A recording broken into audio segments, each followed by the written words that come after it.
Hello, and if you're watching this video, you're either thinking about purchasing a mount or already have purchased a mount from QTHWorks, my own personal store. Thank you for your support. And this mount that we're going to be working with today, I've already made a video on the Generation 1 mount. This is the Generation 2 mount. And this is kind of the all-in-one mount is what I call it. Now this is going to work with a 5100 over here, or it's going to work with your 2730. So it's going to work with either one that you guys wish. And for this video purposes, I'm going to demonstrate the 5100. But the exact same process applies for the Icom 2730. Now, the biggest decision you have to decide is when you get the bracket is how you're going to mount it. Are you going to use the Icom MBA2 magnetic bracket, which is just that right there? Or are you going to just do a direct screw-in mount that goes into the back of these right here? Now, I just updated the bracket to where I am giving you the screws for this, and I'm going to have it be a drop down here shortly. But for these first couple mounts that go out, I'm just going to give them to you. And this is an M2.6 screw that goes into the back of the head unit. So you can directly hard mount this to the head unit if you so choose. Just right there. Just direct mount it on and screw it in. But you can also use the magnetic option if you wish. So the way I start out by getting this bracket is deciding which way I want to do it. Now, for the purposes of this video, I'm going to kind of probably show you the amps mounting method with the plate, but I will also maybe just quickly show you how it will also work with this right here with this bolt on the back. So this mount obviously has two pieces to it, and it goes together with just the tabs. You don't have to force it in there. If you want to glue it together, you can. It doesn't really matter, but once it's all screwed in, but to me, it just kind of goes in there nice and easy together. So if we were going to use the smaller M2.6 screws and with the head unit, we would just lay the head unit down and then we would line everything up. And let me get the right size.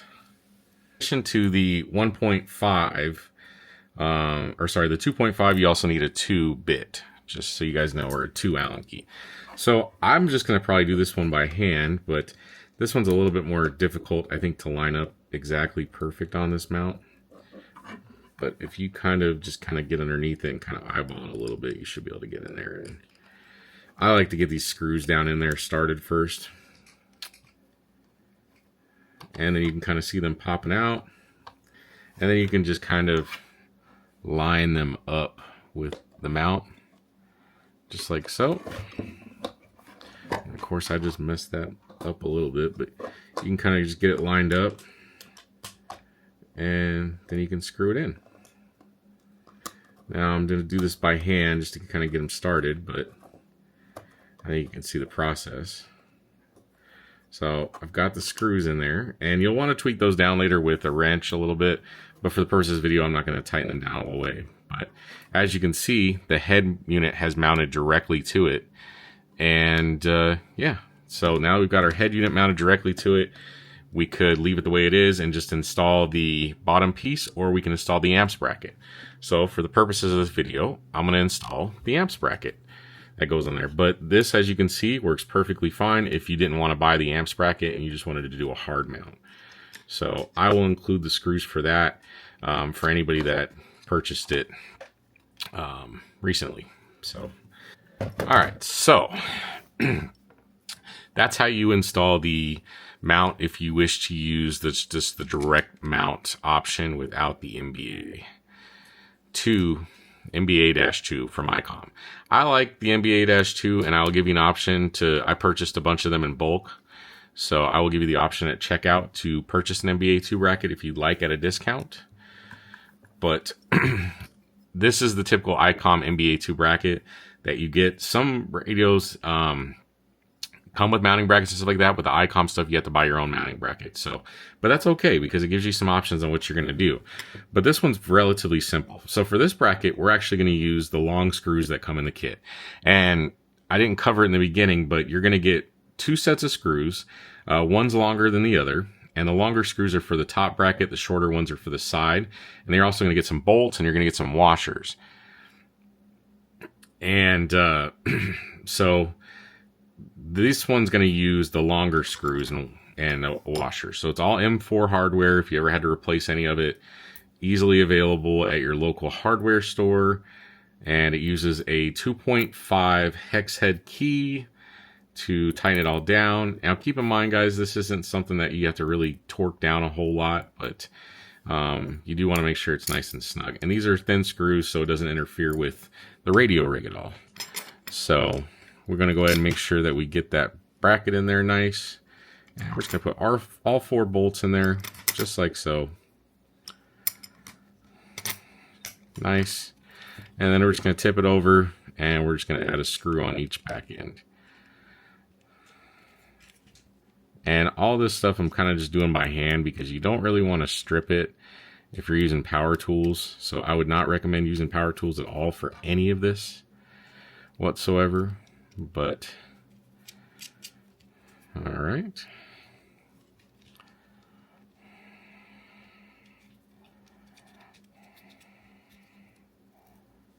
And then we also have one last one here. And those go in pretty good, and then all you got to do at that point in time is get your correct 2.5, and then you just kind of hold the bolt on the back, or the nut on the back, and just give it just a little tweak down. You don't have to go super hard on these. Same thing with the body of the radio. See, if I just hold the nut down, it gets it down nice and tight. So simple as that, guys. And you can see that's on there nice, even, perfectly aligned. So at this point in time, you could test the head unit, make sure it goes on there good. This is a 2730 head unit. And you can see it fits on there nice and neat. So there's a little bit of play because the Icom bracket itself, but there you go. And the 2730 is the same thing, guys. If you wanted to direct mount it to here as well, you could also direct mount the 2730 if you didn't use the magnets. So next up we're going to do is we're going to install the body to this. And this is the same thing for the 2730 body as it is for the 5100 body. This is a 5100 body. So I'm just going to lay the bracket on its side. And I'm just going to come in here and kind of get the holes close to being lined up. And then I'm going to use 4 of the shorter bolts with 4 of the shorter bolts with the washer. Now you might have to lift up the rig a little bit just to get that first hole lined up. And so I got that lined up. We're going to go ahead and just put the screws in hand tight, guys. Do not start these with a wrench or a power gun or anything like that. You just want to put these hand tight. Now we're just going to come over and we're just going to put these in right here on this side, just nice and hand tight. Just like so. And then once they're in there nice in hand, we're just going to screw them down. You don't have to go too crazy on these. Just nice and snug is good enough. You don't need to super torque these down at all whatsoever. Just nice and snug, guys. Nice and snug is more than good enough.